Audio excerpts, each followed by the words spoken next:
Cinema நேயர்களுக்கு அன்பு வணக்கம். வெல்கம் டு ஏபி திரை. இந்த ஷோல பேரன்பும் பெரும் கோபமும் அப்படிங்கிற தமிழ் திரைப்படத்தினுடைய ரிவ்யூ தான் நம்ம பார்க்க போறோம்.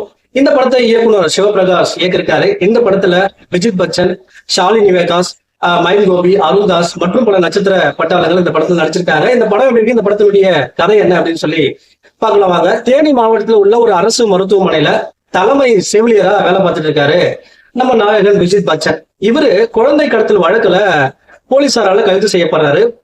கைது செஞ்சு விசாரிக்கும் போது அந்த குற்றத்தை அவர் ஒத்துக்கிறதுனால நீதிமன்றத்தின் முன்னாடி அவரை நிறுத்தி சிறையில அடைக்கிறாங்க. அப்படி சிறையில அடைக்கும் போது போலீஸ் கிட்ட சில ரகசியத்தை சொல்றாரு. இவர் பாத்தீங்கன்னா வேணும்னு திட்டமிட்டு ஜெயிலுக்கு போகணும் அப்படின்றதுக்காக செய்யாத குற்றத்தை செஞ்சுதா சொல்லி சிறைக்கு போறாரு. அவரு ஏன் சிறைக்கு போனாரு, அப்படி போலீஸ் கிட்ட அந்த என்ன ரகசியத்தை சொன்னாரு அப்படிங்கிறத பல்வேறு திருப்பங்களுடன் சொல்லக்கூடிய திரைப்படம் தான் இந்த பேரன்பும் பெரும் கோபமும். இந்த படத்தை பத்தி ஆலோசனை அப்படின்னா, இந்த படத்தினுடைய நாயகன் விஜித் பச்சன் 3 கதாபாத்திரங்கள்ல நடிச்சிருக்காரு. ஒண்ணு பாத்தீங்கன்னா கல்லூரி மாணவன், அப்புறம் இளைஞன், வயசான தோற்றம், இப்படி 3 கெட்டப்களையும் பாத்தீங்கன்னா சிறப்பான நடிப்பை வெளிப்படுத்திருக்காரு. ஒவ்வொரு கெட்டப்லயும் பாத்தீங்கன்னா ஓவர் ஆக்டிங்லாம் இல்லாம ஒரு அளவான நடிப்பை வெளிப்படுத்திருக்காரு. குறிப்பா ரசிகர்கள் ரசிக்கக்கூடிய வகையில தன்னுடைய நடிப்பை கொடுத்திருக்காரு. அதே போல இந்த படத்தினுடைய நாயகி ஷாலினி நிவேதாஸ் ஒரு குடும்ப பாங்கான அழகான பெண்ணா இருக்காங்க. இவங்க பாத்தீங்கன்னா கண்கள் மூலமாவே அழகான எக்ஸ்பிரஷன்ஸ் எல்லாமே கொடுக்குறாங்க. ரசிகர்கள் ரசிக்கக்கூடிய வகையில, கவனத்தை ஈர்க்கக்கூடிய வகையில தன்னுடைய நடிப்பை வெளிப்படுத்திருக்காங்க.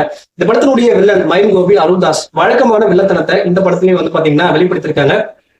இந்த படத்தினுடைய இசையமைப்பாளர் இசைஞானி இளையராஜா பாடல்களை ரசிக்கக்கூடிய வகையில இனிமையாகவும், பின்னணி இசைய இந்த படத்துல இருக்கக்கூடிய கொடூரத்தையும் அதனால ஏற்படக்கூடிய பேர் ஆபத்தையும் படம் பார்க்கிற நம்மிடத்துல பெரும் தாக்கத்தை ஏற்படுத்தக்கூடிய வகையில பின்னணி இசையை கொடுத்திருக்காரு.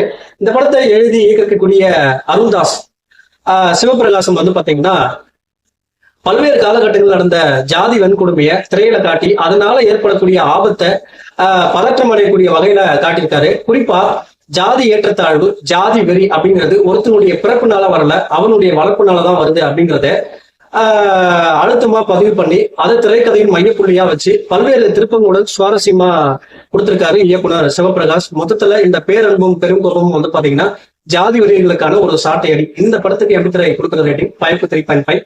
அடுத்த உங்க சந்திக்கிறேன். நன்றி, வணக்கம்.